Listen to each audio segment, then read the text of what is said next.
시청자 여러분 안녕하십니까? 10월 17일 목요일 뉴스타트 1부 시작합니다. 먼저 주요 뉴스입니다. 기초단체장 4명을 뽑는 10.16 재보궐선거에서 국민의힘과 더불어민주당 후보가 각각 2명씩 당선됐습니다. 서울교육감 선거에서는 진보진영 정근식 후보가 당선됐습니다. 북한군 보병 10,000명이 우크라이나 전쟁 파병을 위해 러시아 극동 지역에서 훈련 중이라는 보도가 나왔습니다. 우크라이나 대통령은 북한이 러시아 편에서 전쟁에 참여하고 있다고 주장했습니다. 김건희 여사의 도이치모터스 주가 조작 의혹을 수사하는 검찰이 이르면 오늘 사건을 처분할 전망입니다. 수사팀은 김 여사를 불기소하는 데 무게를 두고 있는 것으로 알려졌습니다. 가수 제시에게 사진 촬영을 요청했던 팬이 폭행을 당한 사건과 관련해 당시 현장에 있던 제시가 경찰에 출석했습니다. 제시는 폭행 가해자와 모르는 사이라며 경찰이 가해자를 빨리 찾길 바란다고 말했습니다. 여성 2명을 불법 촬영한 혐의를 받는 축구선수 황의조 씨가 첫 재판에서 모든 혐의를 인정하고 선처를 구했습니다. 검찰은 징역 4년을 구형했습니다. 레바논 남부를 향한 이스라엘군의 강도 높은 공습이 이어지면서 20여 명이 사망했습니다. 이스라엘은 헤즈볼라와 휴전 협상을 하더라도 공격을 멈추지 않겠다고 밝혔습니다. 기초단체장 4명과 서울시 교육감을 뽑는 10.16 재보궐선거 결과 부산 금정과 인천 강화에서는 국민의힘 후보가, 전남 영광 곡성에서는 더불어민주당 후보가 각각 당선됐습니다. 보수 진영의 전통적 지지 기반이지만 야권 후보 단일화로 치열한 접전이 예상됐던 부산 금정구에서는 국민의힘 윤일현 후보가 민주당 후보보다 22%포인트 앞선 61.03% 득표율로 당선됐습니다. 인천 강화 군수로는 50.97%로 과반을 득표한 국민의힘 박용철 후보가 뽑혔습니다. 민주당과 조국혁신당, 진보당이 치열한 3파전을 펼친 전남 영광 군수 재선거에서는 민주당 장세일 후보가 3만 1,700여 표 가운데 12,900여 표, 41.09%를 얻어 1위에 올랐습니다. 전남 곡성 군수로는 민주당 조상래 후보가 조국혁신당 박웅두 후보를 누르고 당선증을 확보했습니다. 정당과 무관하게 치러진 서울교육감 선거에선 진보진영 정근식 후보가 당선인으로 이름을 올렸습니다. 윤석열 대통령 부인 김건희 여사의 도이치모터스 주가 조작 의혹을 수사하는 검찰이 어제 내부 회의를 열고 김 여사 처분 방향을 논의했습니다. 회의에는 수사팀뿐 아니라 중앙지검 소속 차장 검사들과 산하 부장검사 등 15명이 참여한 것으로 알려졌습니다. 검찰은 이르면 오늘 최종 처분을 내릴 전망인 가운데 김 여사를 불기소하는 데 무게를 두고 있는 것으로 알려졌습니다. 가수 제시에게 사진 촬영을 요청했던 팬이 폭행을 당한 사건과 관련해 당시 현장에 있었던 제시가 어젯밤 경찰에 출석했습니다. 제시는 서울 강남경찰서에 출석하기 전 기자들과 만나 일단 때린 사람을 빨리 찾았으면 좋겠고 벌을 받았으면 좋겠다고 말했습니다. 검찰이 불법 촬영 혐의를 받는 축구선수 황의조 씨에 대해 징역 4년을 구형했습니다. 서울중앙지방법원은 어제 성폭력 처벌 등에 관한 특례법 위반 혐의 등을 받는 황 씨의 1차 공판을 열었습니다. 황 씨는 법정에서 자신을 둘러싼 모든 혐의를 인정했습니다. 북한군 보병 10,000명이 우크라이나 전쟁 파병을 위해 러시아 극동 지역에서 훈련 중이라고 현지 시간 16일 우크라이나 매체 키이우 포스트가 보도했습니다. 이 매체는 우크라이나 국방부 정보총국 소식통을 인용해 북한군을 우크라이나와 러시아 국경 근처에 배치해 병력 순환을 원활하게 하는 게 러시아의 목적이라며 이같이 전했습니다. 젤렌스키 대통령도 의회 연설에서 자국 정보기관을 통해 북한의 인력 지원을 확인했다며 이는 사실상 참전이라고 설명했습니다. 현지 시간 16일 새벽 이스라엘군의 공습으로 레바논 남부 도시 카나에서 최소 15명이 사망했습니다. 레바논 민방위대는 폭격당한 건물 잔해에서 시신 15구를 수습했으며 구조 작업이 여전히 진행 중이라고 밝혔습니다. 또 헤즈볼라가 통제하는 레바논 남부 나바티에 일대에도 11차례 폭격이 이뤄졌다고 AFP가 현지 당국을 인용해 전했습니다. 요아브 갈란트 이스라엘 국방장관은 레바논 무장정파 헤즈볼라와 휴전 협상을 하더라도 공격을 멈추지 않겠다고 밝혔습니다. 갈란트 장관은 헤즈볼라는 큰 곤경에 처했다며 우리는 오직 포화 속에서 협상에 나설 것이라고 말했습니다.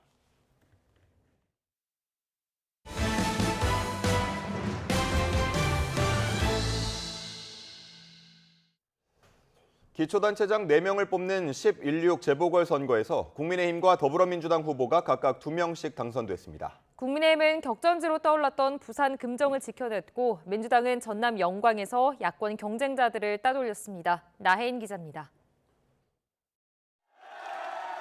총선 이후 6달 만에 치러진 첫 재보선 결과 이변은 없었습니다.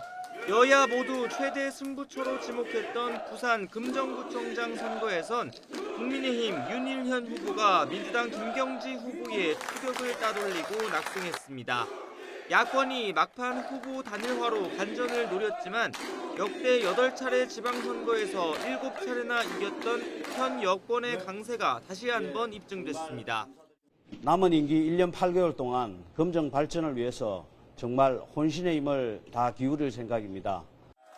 야당 후보끼리 치열한 3파전이 벌어졌던 전남 영광에선 민주당 장세일 후보가 군소정당 경쟁자들을 누르고 군수 자리를 탈환했습니다. 투표율이 70%를 넘을 만큼 선거 열기가 뜨거웠는데 진보당 이석하 후보는 30%대, 조국혁신당 장현 후보는 20%대 득표율에 만족해야 했습니다. 군정의 소임을 맡겨주신 위대한 우리 영광 국민들께 다시 한번 감사의 말씀을 드립니다. 인천 강화와 전남 곡성군수 선거 역시 각각 국민의힘 박용철, 민주당 조상래 후보가 당의 전통적 지지 기반을 앞세워 당선증을 따냈습니다.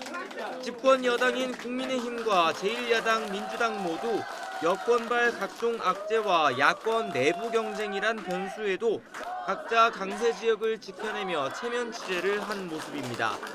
정당과 무관하게 치러진 서울교육감 보궐선거에선 진보진영 정근식 후보가 보수진영 조전혁 후보를 꺾고 대교육행정 수장 자리에 오르게 됐습니다. YTN 나혜입니다. 한동훈, 이재명 대표 체제 출범 뒤 첫 여야 대결로 관심을 끈 이번 재보궐선거는 모두 텃밭에서의 패배라는 치명상을 피하며 사실상 무승부를 기록했습니다. 당내 리더십 유지에 더 탄력을 받을 거란 전망 속에 한 대표는 여권 쇄신, 이 대표는 다음 달로 다가온 재판 리스크 대응이란 과제가 변수로 지목됩니다. 박광렬 기자가 보도합니다. 국민의힘 한동훈 대표는 선거 결과에 윤곽이 잡히자 SNS 글에서 국민이 정부 여당의 변화와 쇄신의 기회를 준 거라고 의미를 부여했습니다. 선거운동 기간 전후 6차례나 부산을 찾을 정도로 올인했던 보수 강세 지역 금정의 사수, 특히 정권 심판론 바람을 최소화하기 위한 전략으로 대통령 지키기 호소 대신 개혁을 강조하며 정면 돌파를 택했다는 건 주목할 부분입니다. 대통령실의 인적 쇄신이 저는 필요하다고 생각합니다. 그것이 정부와 여당이 민심에 따라서 쇄신하고 변화하고 개혁하는 중요한 출발점이 될 겁니다. 선거 결과에 따라 친윤계의 한동훈 흔들기는 가능성이 낮아졌고 한 대표는 국민 눈높이를 고리로 당정 관계에서 본격 주도권 경쟁에 나설 것으로 예상됩니다. 실제 윤석열 대통령과의 단독 면담 주요 의제로 대통령실의 기조 변화와 함께 김 여사 논란 관련 인적 쇄신 요구 등 적극적인 목소리가 나올 거란 관측이 지배적입니다. 여론 악화되도록 만든 대통령실에서 오히려 좀 책임감을 느껴야 되고 지지자들로 하여금 투표장에 나오고 싶은 생각이 떨어지게 했던 것이고. 이재명 대표는 막판까지 야권 내 3파전 구도가 팽팽하게 펼쳐졌던 전남 영광에서의 승리로 한숨을 돌렸습니다. 이재명 2기 체제의 첫 선거, 특히 사법 리스크 1심 선고가 임박한 가운데 지지 기반인 호남에서 패배할 경우 기초단체장 한석 이상을 잃는 의미를 가지기 때문입니다. 운명을 가르는 이 긴박한 상황에서 전선이 흐트러지고 교란되면 되겠습니까? 우리가 대오를 단단하게 유지해야 합니다. 다만 조국혁신당과의 단일화 등으로 박빙 전망이 나왔음에도 20%포인트 이상 격차를 보인 부산 금정의 성적표는 다소 실망스러운 측면으로 꼽힙니다.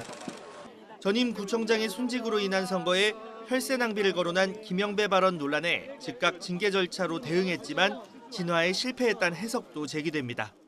민주당의 입장이라고 공격하는 거는 본인 실수를 인정하는데 정당화시키는 거 아니겠습니까?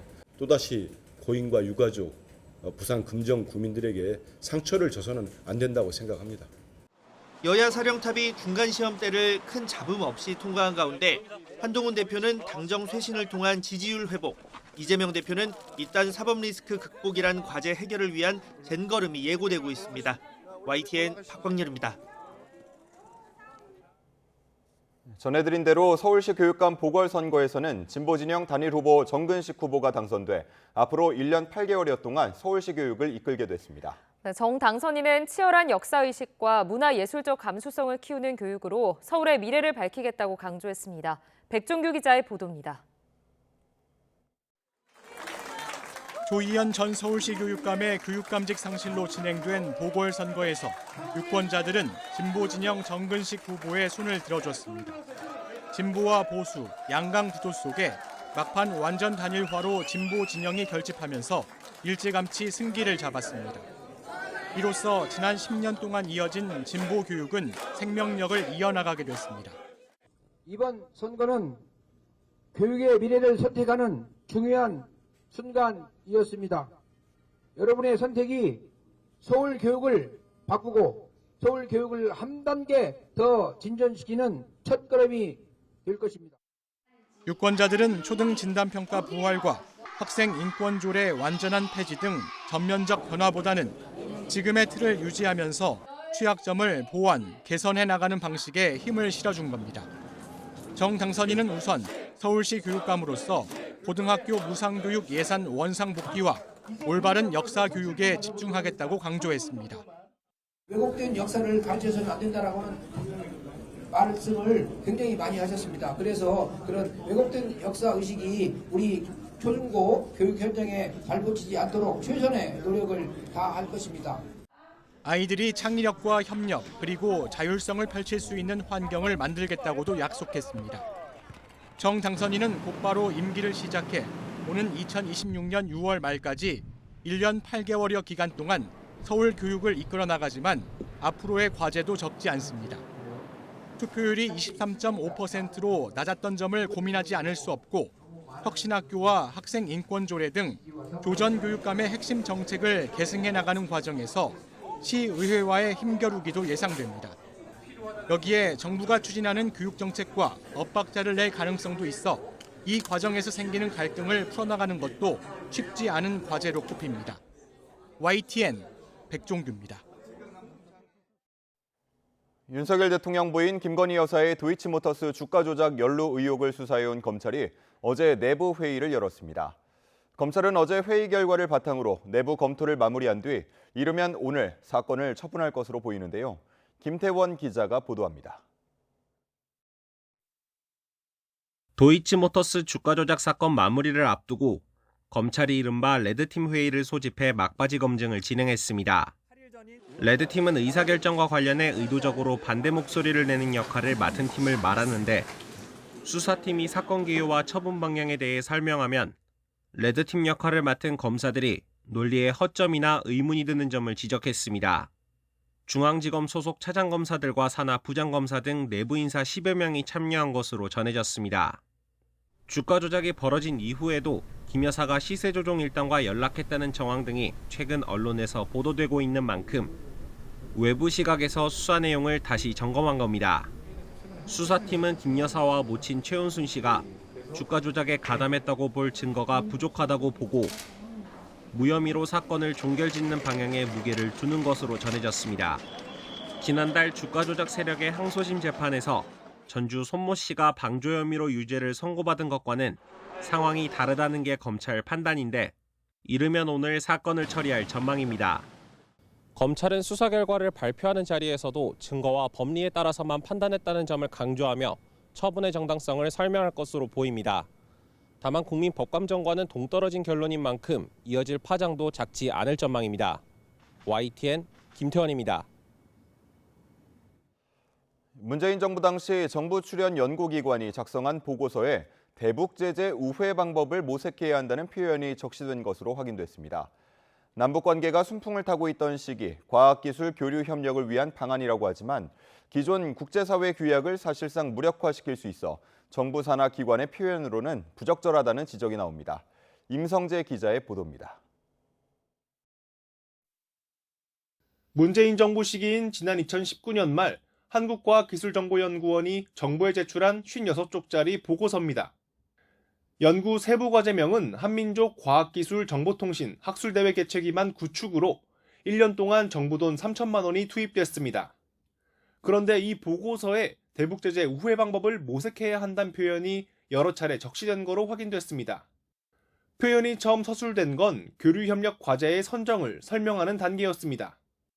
지적재산권과 보건의료 등 대북제재 면제 대상과 제재 우회 방법 등에 대한 모색도 필요하다고 적은 겁니다. 바로 윗단락엔 2016년 1월 북한의 4차 핵실험 뒤 유엔과 미국의 대북제재 강화로 과학기술 교류 협력을 명시적으로 금지했다는 내용이 담겼습니다. 남북 과학기술 지식교류 사업의 필요성을 언급하는 과정에서도 대북제재를 우회하거나 면제를 받을 수 있는 분야, 주제, 사업 방식을 지속 고민해야 한다고 썼습니다. 이렇게 되면 대북제재의 실효성을 낮출 수 있어 국제사회 신뢰 문제로 번질 수 있다는 우려도 나옵니다. 북한에 부과되는 제재를 우회한다라는 것은 기존에 부과되는 제재의 효용성을 낮출 수밖에 없는 그런 검토가 되기 때문에 비핵화 협상에서는 매우 부적절한 그런 상황으로 연출될 가능성이 컸던 것이죠. 과기부 측은 해당 보고서와 관련해 진행된 후속 사업은 없다고 밝혔습니다. 남북 교류 협력 시기에도 연구상 표현과 교류 범위 등이 북한 비핵화란 원칙에 오해를 불러일으켜선 안 된다는 게 전문가들의 지적입니다. YTN 임성재입니다. 국민건강보험공단과 건강보험심사평가원을 상대로 열린 국회 보건복지위원회 국정감사에선 건강보험 재정의 고갈 가능성을 놓고 책임 공방이 벌어졌습니다. 야당 의원들은 정부가 상급 종합병원 구조 전환 시범 사업에 3조 원을 투입하겠다고 밝히는 등 의료개혁을 명분으로 건강보험 재정을 무분별하게 빼먹고 있다며 정책 실패를 혈세로 땜질하는 건 잘못됐다고 비판했습니다. 이에 여당 의원들은 이른바 문재인 케어로 MRI 급여를 보장하는 데만 1조 4천억 원이 지출됐다며 무분별하게 보장성을 강화한 건 지난 정부고 현 정부가 추진하는 의료개혁은 필수 의료 정상화를 위해 필요한 일이라고 반박했습니다. 오늘 오전 금융감독원에 대한 국회 국정감사가 진행됩니다. 이번 국감에서는 잇따른 금융사고와 가계부채 대응을 놓고 빚어진 이복현 원장의 월권 논란 등이 도마 위에 오를 것으로 보입니다. 구체적으로 최근 신한투자증권에서 발생한 1,300억 원 규모 상장지수펀드 ETF 금융사고와 관련해 내부 통제가 제대로 이루어지지 못한 점에 대한 질타가 잇따를 전망입니다. 또 가계대출 규제를 둘러싸고 금융위원회와 금감원 메시지가 엇갈려 빚어진 이 원장의 월권 논란도 집중적으로 다뤄질 것으로 예상됩니다. 여야는 내년도 예산안 심사를 위해 국회 예산결산특별위원회 운영 일정에 합의했습니다. 오는 31일 공청회를 시작으로 다음 달 7일과 8일 종합정책 질의를 거쳐 오는 11일과 12일에 경제부처 부별심사, 13일과 14일에는 비경제부처 부별심사를 진행합니다. 다음 달 18일부터는 감액과 증액을 심사하는 예산안 조정소위가 본격적으로 가동되고 이후 29일 전체 회의에서 내년도 예산안을 심의 의결할 계획입니다. 다만 김건희 여사 관련 의혹과 민주당 이재명 대표 사법 리스크를 둘러싼 여야 대치가 가팔라지고 있어 12월 2일 법정 시한 내 예산안 처리가 가능할지는 미지수라는 관측이 나옵니다. 가수 제시에게 사진 촬영을 요청했던 팬이 폭행을 당한 사건과 관련해 당시 현장에 있었던 제시가 경찰에 출석했습니다. 제시는 폭행 가해자와는 모르는 사이라며 경찰이 가해자를 빨리 찾길 바란다고 말했습니다. 홍민기 기자입니다. 늦은 밤 가수 제시 씨가 변호인과 함께 경찰서로 들어섭니다. 지난달 29일 자신의 팬이 다른 사람에게 폭행당하는 것을 방관했다는 의혹으로 고발돼 경찰 조사를 받기 위해 출석한 겁니다. 일단 때린 사람 빨리 찾았으면 좋겠고요. 벌 받았으면 좋겠고요. 제가 있는 대로 오늘 얘기 다 말씀하고 나오겠습니다. 제 씨는 폭행 가해자와는 모르는 사이라는 점을 재차 강조했습니다. 당일 가해자를 처음 보신 게 받고 나서 저희가 다시 또 좀 설명을 드리던 자리에 가해자들이랑 어땠어요? 경찰은 제 씨를 상대로 폭행 가해자와의 관계와 사건의 전후 상황 등을 캐물은 것으로 전해졌습니다. 가해자가 미국에서 활동하는 한인 갱단의 일원이라는 의혹도 퍼져나가는 가운데 경찰은 정확한 신원을 파악한 뒤 가해자를 소환해 조사할 방침입니다. 밤하늘로 시커먼 연기 기둥이 치솟아 오릅니다. 어제 저녁 7시 50분쯤 경기도 화성시 정남면에 있는 식당 창고에서 불이 났습니다. 이 불로 다친 사람은 없었지만 소방당국은 인근 건물로 불이 번질 것을 우려해 담당 소방서 인력을 모두 동원하는 대응 1단계를 발령하고 3시간 만에 불을 껐습니다.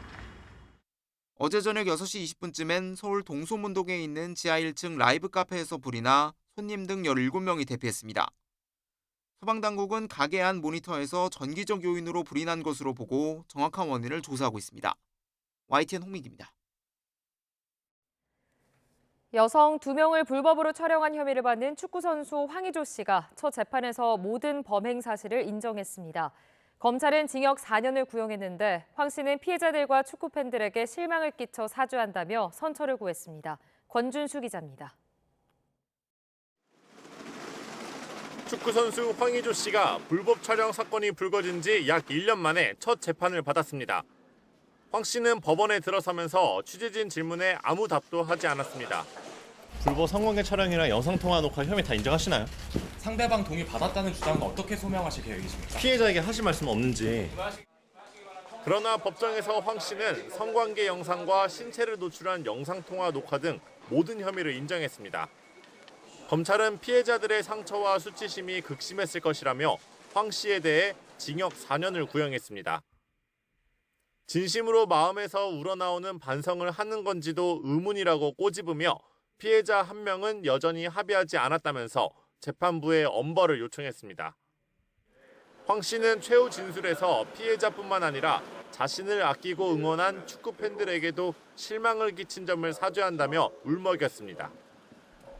또 이번 일을 거울 삼아 어떠한 잘못도 하지 않고 축구 선수로서 최선의 노력을 다하겠다며 재판부에 선처를 구했습니다. 하지만 피해자 측은 그동안 황 씨로 인해 고통받았고 2차 가해로 더 고통스러웠다며 비판의 목소리를 높였습니다. 피해자 신상 정보 등을 이렇게 직간접적으로 흘려가면서 피해자를 압박하고 회유하고 그러면서 자기가 굉장히 억울한 피해자이고 지금 피해자가 오히려 거짓말을 한 것처럼 이야기를 해왔잖아요. 황 씨 측은 아직 합의가 이뤄지지 않은 피해자와도 합의하겠다고 밝혔는데 재판부는 이를 고려해 황 씨에 대한 선고 기일을 오는 12월 18일로 잡았습니다. 황 씨의 불법 촬영물 유포자로 밝혀진 형수 이모 씨는 이미 대법원에서 징역 3년을 확정받은 가운데 황 씨에 대해서는 어떤 판결이 나올지 주목됩니다. YTN 권준수입니다. 한 줄 뉴스입니다. 올해 3분기 식재료 가격이 지난해보다 평균 4.3% 오른 것으로 나타났습니다. 품목별로는 맛김이 19%로 가장 많이 올랐고 고추장과 설탕, 간장 순이었습니다. 농림축산식품부는 김장철을 앞두고 배추와 무 공급이 늘면서 수급에 큰 차질은 없을 것이라고 전망했습니다. 다만 기상 악화 등으로 공급에 문제가 생길 것을 대비해 출하량을 조절할 계획이라고 설명했습니다. 정부의 대출 규제 등으로 인해 지난달 서울 아파트 실거래가 지수가 하락한 것으로 잠정 집계됐습니다. 다음 달 공개될 확정치에서도 하락이 결정된다면 지난해 12월 이후 9개월 만에 하락 전환입니다. 주택도시보증공사 허그가 회계상 부채 규모를 줄이기 위해 2000년부터 회계장부서 지운 부실 채권이 4조 5천억 원에 이르는 것으로 나타났습니다. 강민수 국세청장은 국회 기재위 국세청 국감에서 내년 금융투자소득세 시행이 현실적으로 가능하냐는 질문에 쉽지는 않다고 말했습니다. 정부가 오는 2027년까지 세계 최고 수준의 휴머노이드 개발을 목표로 내년 상반기부터 프로젝트를 시작합니다. 이와 함께 올해 안에 로봇을 국가 첨단 전략 산업으로 지정하는 방안도 추진합니다. 정부가 요소수 대란 사태 재발을 막기 위해 국내 생산을 재개하는 기업에 경제적 지원을 하는 방안을 적극 검토하기로 했습니다. 지금까지 한 줄 뉴스였습니다. 우크라이나에 파병할 북한군 보병 10,000명이 러시아 극동 지역에서 훈련 중이라는 보도가 나왔습니다. 우크라이나 대통령은 북한이 무기와 병력 지원으로 사실상 러시아 편에서 참전하고 있다고 주장했습니다. 황보선 기자가 보도합니다. 우크라이나 접경 러시아 극동 지역에서 북한 포병 10,000명이 훈련 중이다.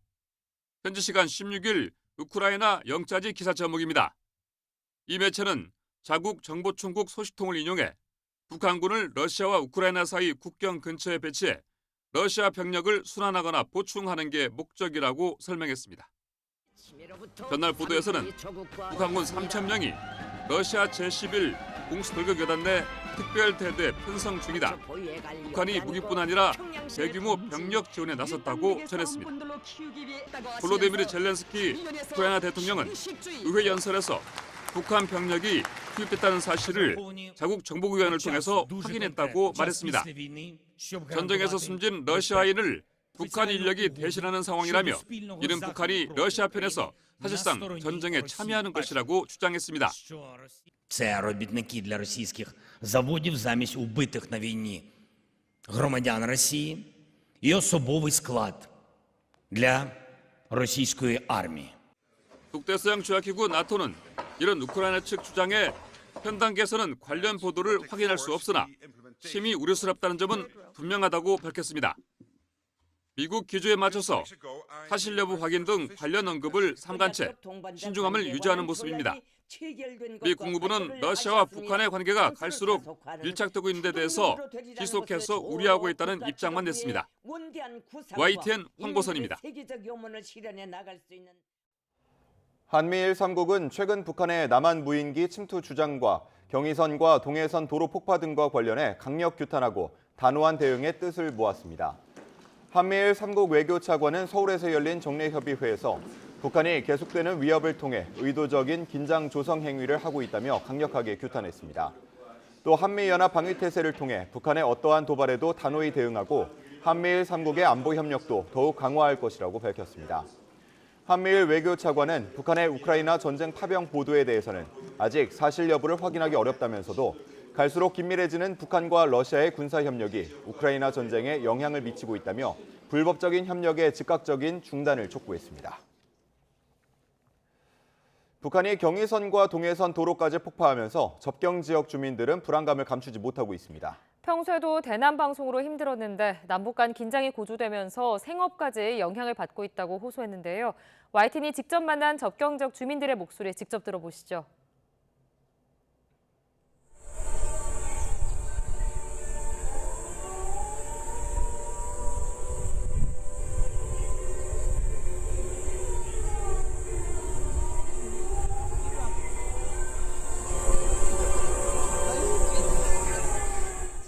짐승 소리도 아니고 귀신 소리도 아니고 아무 멜로디가 없어. 감정이 없는 아주 괴이한 소리. 그런 소리만 해요. 한심 자고 깨면은 못 자지. 다들 그렇더라고. 마귀 할머니 소리가 들면서 말소리도 아니면서 그냥 막 하면서 까마귀 오는 소리, 벨소리, 이상한 소리가 나 하여간. 그래서 잠을 못 자는 거야. 또 막 귀신 소리가 채가지고. 서울 손님들이 많이 오시거든요. 여기 평화 전망대가 있어가지고. 근데 사건 사고가 이북에서 있으면은 진짜로 이제 손님들이 완전히 줄어요. 이제 불안하니까 서울 손님들이 안 오시는 거예요, 관광을. 레바논 남부를 향한 이스라엘군의 강도 높은 공습이 이어지면서 또 20여 명이 목숨을 잃었습니다. 최악의 재앙을 맞은 가자지구 북부에는 어렵게 인도주의 지원 트럭이 들어갔지만 이스라엘군의 폭격은 멈추지 않고 있습니다. 박영진 기자입니다. 10여 차례의 공습이 이어진 레바논 남부 나바티에 시청사가 폭격을 당하면서 시장 등 6명이 목숨을 잃었습니다. 또 다른 도시 카나에서도 이스라엘군의 공습으로 15명이 사망했습니다.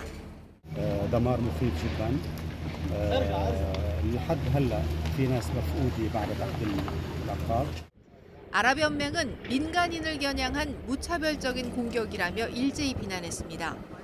이스라엘군은 이번에도 헤즈볼라의 무기 시설을 겨냥한 것이라며 영상을 공개했습니다.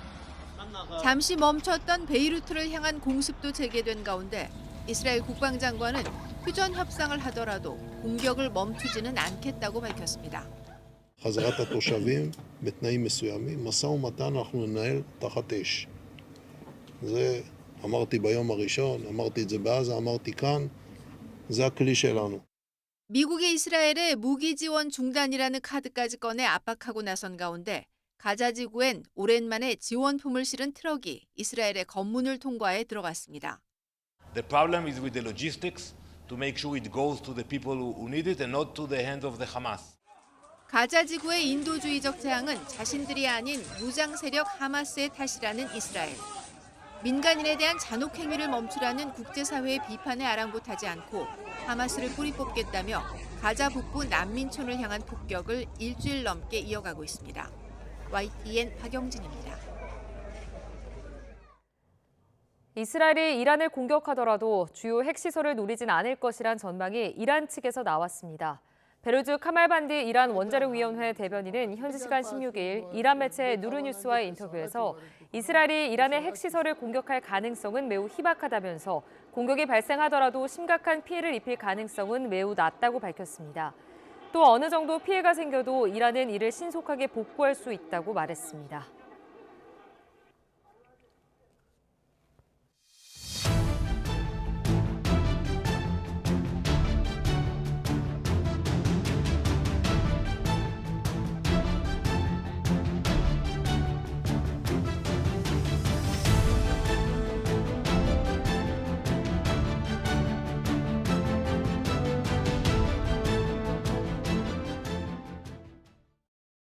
기초단체장 4명과 서울시 교육감을 뽑는 10.16 재보궐선거 결과 부산 금정과 인천 강화에서는 국민의힘 후보가, 전남 영광 곡성에서는 더불어민주당 후보가 각각 당선됐습니다.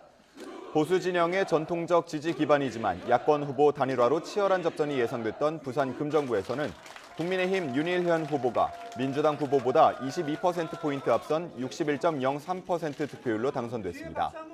인천 강화 군수로는 50.97%로 과반을 득표한 국민의힘 박용철 후보가 뽑혔습여 민주당과 조국혁신당, 진보당이 치열한 3파전을 펼친 전남 영광 군수 재선거에서는 민주당 장세일 후보가 3만 1,700여 표 가운데 12,900여 표, 41.09%를 얻어 1위에 올랐습니다.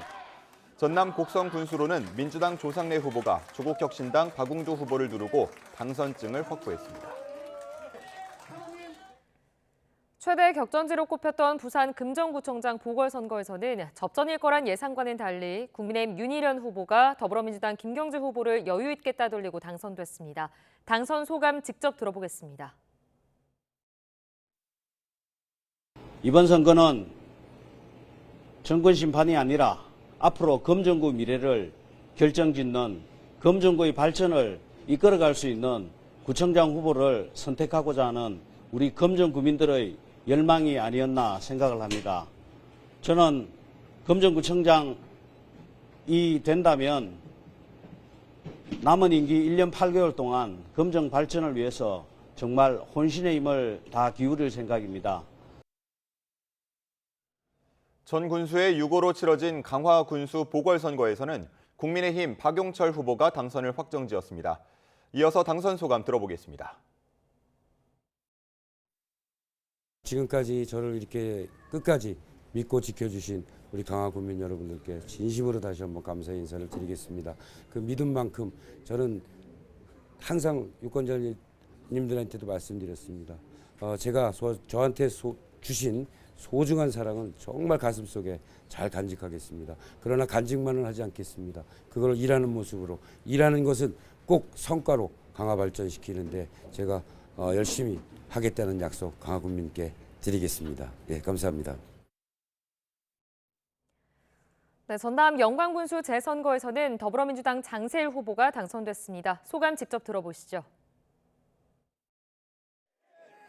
우리 영광군의 군정의 소임을 맡겨주신 위대한 우리 영광 국민들께 다시 한번 감사의 말씀을 드립니다. 지금까지 돌아다니면서 우리 영광 국민들이 주신 말씀 중에 민생을 살펴라, 지역 경제를 살펴라 하신 말씀들 바로 듣고 영광을 반드시 바로잡겠습니다. 전남 곡성군수 재선거에서는 더불어민주당 조상래 후보가 조국혁신당 박웅두 후보를 제치고 당선됐습니다. 조 당선인 소감 들어보겠습니다. 지금까지 선거운동 기간 동안에 제가 발표했던 공약 그리고 또 우리 국민들께서 말씀하셨던 부분 충실히 이행할 수 있도록 하겠습니다. 앞으로 지켜봐 주시고 우리 곡성군 600여 공직자와 함께 그동안 했던 사업들이 차질 없이 이행될 수 있도록 최선을 다하겠습니다. 감사합니다. 이번 재보궐선거 전체 투표율은 저조했지만 서울교육감을 뺀 기초단체장 선거만 한정해서 보면 지난 2022년 지방선거 못지않은 열기를 보였습니다. 여야 각 당 대표들이 선거판에 적극 뛰어들며 총력전에 나선 영향으로 풀이됩니다. 김경수 기자가 보도합니다. 기초단체장 4명과 서울시 교육감 선거를 모두 포함한 이번 재보선 투표율은 24.62%에 그쳤습니다. 하지만 기초단체장만 놓고 보면 투표율은 53.9%로 50%대를 넘겼습니다. 지난해 10월 강서구청장 보궐선거는 물론 지난 2022년 지방선거 전국 평균 투표율도 웃도는 수준입니다. 지역별로는 전남 영광군이 70.1%, 곡성군 64.6%로 선거 열기가 뜨거웠고 보수 강세 지역인 인천 강화군과 부산 금정구도 각각 58.3%, 47.2%로 집계됐습니다. 특히 영광군은 지난 총선 못지않은 높은 투표율을 보였는데 선거 기간 민주당과 조국혁신당, 진보당의 팽팽한 3파전이 영향을 미친 것으로 풀이됩니다. 여기다 여야 당대표들이 직접 선거전에 뛰어들며 판을 키운 것도 한몫했습니다. 이번 선거를 2차 정권 심판으로 규정한 민주당 이재명 대표는 막판까지 야권 호남대전의 한 축인 영광 유세에 집중했고 저희가 이렇게 사실은 매우 이례적으로 영광 군수선거에 지금 사흘째 계속 이곳에 오게 됐는데 대한야당을 내세우며 민주당의 아성에 도전장을 낸 조국혁신당 조국 대표와 진보당 김재현 대표도 각각 호남 월세살이와 주민 봉사활동을 무기로 표심을 공략했습니다. 이제 과거와 같은 투표 행태 변해야 합니다. 묻지도 따지지도 않고 단지 번호만 보고 찍는 투표 이제 끝나야 합니다. 돈보다 땀의 힘을 믿어주신 우리 영광 군민들의 힘으로 낡은 정치를 청산해 주십시오. 특히 국민의힘 한동훈 대표는 이번 재보선 최대 승부처로 꼽힌 부산 금정구만 6차례 방문하면서 강세 지역 수성에 각별히 공을 들였습니다. 제가 6번째 왔나요? 제가 한 3번 이후부터는 세는 걸 포기했습니다. 저의 금정에 대한 마음은 셀 수 없기 때문입니다. 강력을 쏟아부었던 만큼 각 당 대표들이 선거 책임론에서 자유롭기 힘든 선거였지만 한동훈, 이재명 대표는 2대2 무승부를 거두면서 치명상은 피했다는 평가도 적지 않습니다. YTN 김경수입니다. 오늘의 주요 재판입니다. 오늘 오후 1시 55분 MBC PD수첩에 내려진 과징금 처분의 취소를 다투는 소송의 결과가 나옵니다. 지난해 11월 방송통신심의위원회는 뉴스타파의 김만배 신앙님 인터뷰를 인용 보도한 MBC PD수첩이 허위 인터뷰를 보도했다며 1,500만 원의 과징금 부과를 의결했습니다. 오전 10시엔 유명 블로거였던 도도맘 김민아 씨에게 허위 고소를 종용한 혐의로 재판에 넘겨진 강용석 변호사의 2심 선고가 있습니다. 강 변호사는 지난 2015년 김 씨를 부추겨 모 증권사 본부장 A 씨를 강간치사상죄로 고소하도록 한 혐의를 받습니다. 앞서 1심에선 강 변호사에게 징역 6개월에 집행유예 2년이 선고됐습니다. 오후 2시에는 성매매 단속 과정에서 경찰이 동의 없이 나체 사진을 찍었다며 국가를 상대로 5천만 원을 청구한 손해배상 소송의 결과가 나옵니다. 앞서 법원은 단속 과정에서 사진을 찍은 건 위법한 증거이며 강제적인 수사였다고 봤는데 손해배상 민사소송은 어떻게 결과가 나올 것인지 관심입니다. 같은 시간 회원 수가 4천 명에 이르는 국내 마약류 쇼핑몰에서 마약류를 판매한 일당에 대한 선고도 있습니다. 쇼핑몰을 운영하며 마약을 판매한 중책 30대 이모 씨에겐 이번 달 초 징역 10년형이 내려졌습니다. 리턴 참사 당시 부실한 대응을 한 혐의를 받는 경찰의 최고 윗선 책임자인 김광호 전 서울경찰청장에 대한 1심 선고가 오늘 내려집니다. 서울 서부지방법원은 오늘 오전 10시 반 업무상 과실치사상의 혐의 등을 받는 김 전 청장 등 서울청 관계자 3명에 대한 선고 공판을 진행합니다. 앞서 검찰은 인파가 집중되는 혼잡한 상황에 책임과 권한을 갖고 있는 김 전 청장이 위험을 인식하지 않아 화를 키웠다며 금고 5년형을 구형했습니다.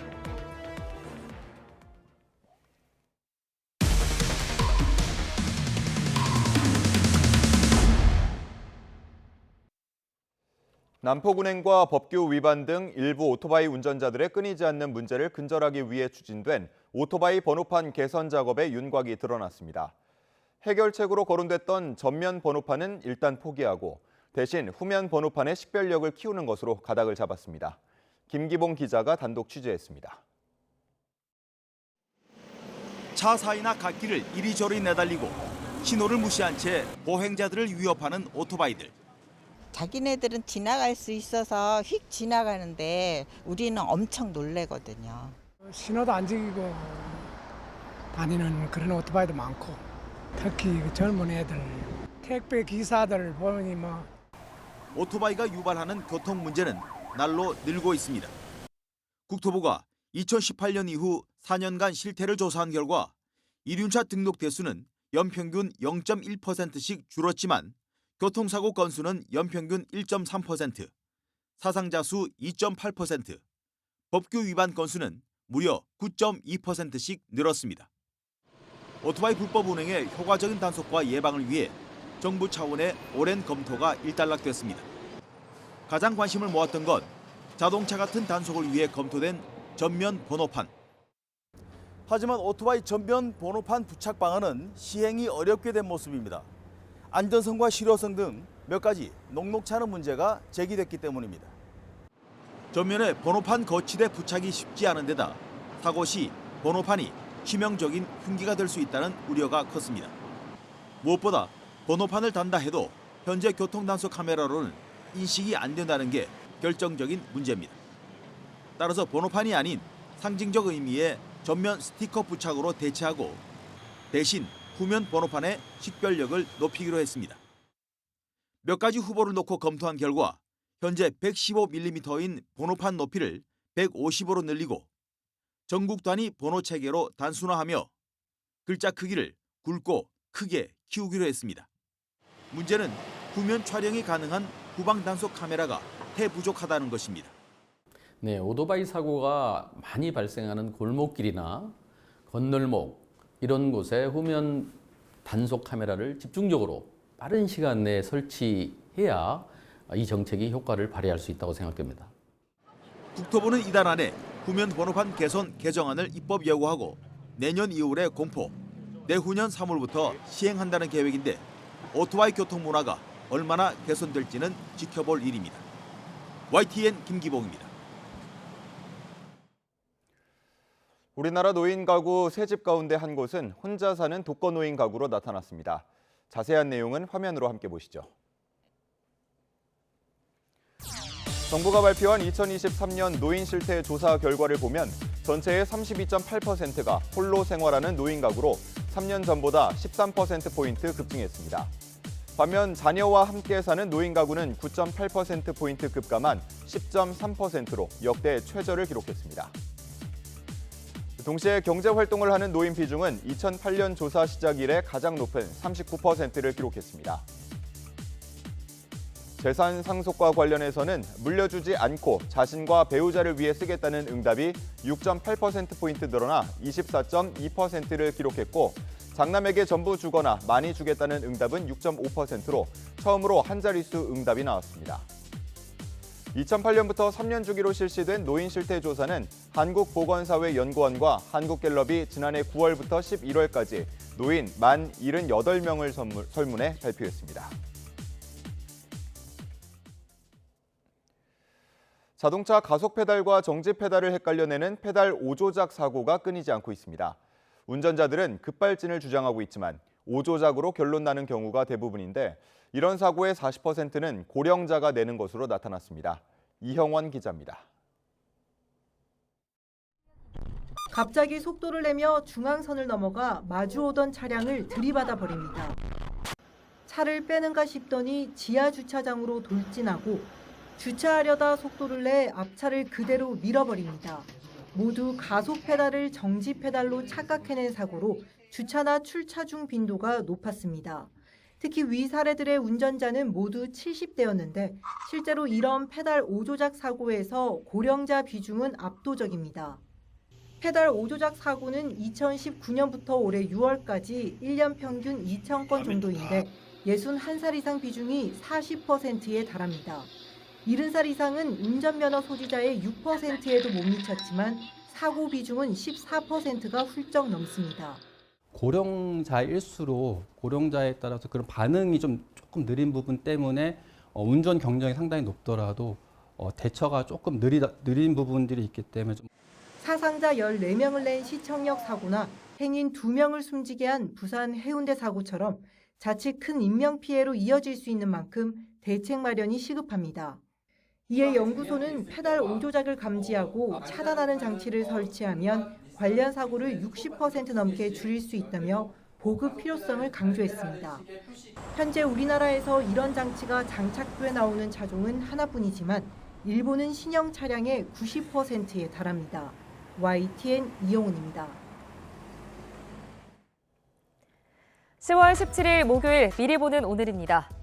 우리나라 최초로 노벨 문학상을 받은 소설가 한강이 수상 이후 첫 공식 행보에 나섭니다. 한강은 오늘 오후에 열리는 제18회 포니정 혁신상 시상식에 참석하겠다는 의사를 전달한 것으로 파악되는데요.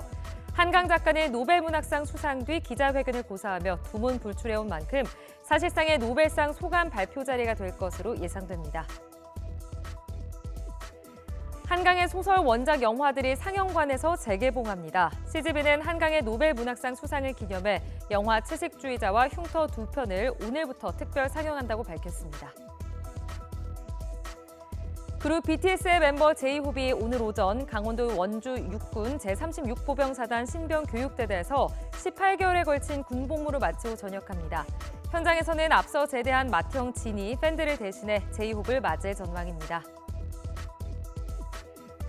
올해 가장 큰 둥근 달인 슈퍼문이 오늘 떠오릅니다. 달 뜨는 시각은 서울 기준으로 오늘 오후 5시 38분이고 내일 아침 7시 22분에 지는데요.